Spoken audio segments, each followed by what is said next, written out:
Көкіректегі қағба, яссауи феномені.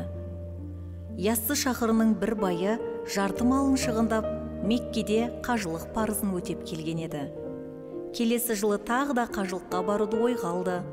Әзіреті сұлтанға келіп, тақсыр, биыл қажылыққа тағы барсам деп едім, батаңызды алайын, қағбаны жет айналып, Ібліс малғынға тас атайын деді.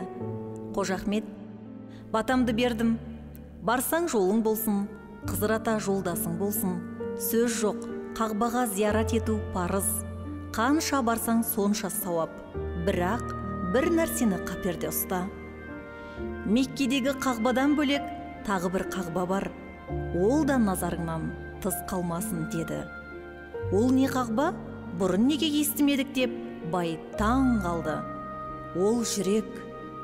Меккедегі қағбаны Ибраим пайғамбар ағаш пен тастан тұрғызды. Көкіректегі қағбаны Алла құдірет қолымен өзі соқты. Мұсылмандар Меккені жылына бір рет зиярат етеді. Ал жүректегі қағбаға кім келер екен деп, ұлық Алла күніне 360 рет назар салады. Әзіреті пайғамбарымыз момынның жүрегі Рахманның үйі деген. Сондықтан көкіректегі қағбаны күн сайын зиярат етуге әдеттен. Ал Ібліске тас атқың келсе, ол Меккеде емес, жүрегіңде отыр. Сахарда тұрып, жүректегі малғұнның басына тас ат деді.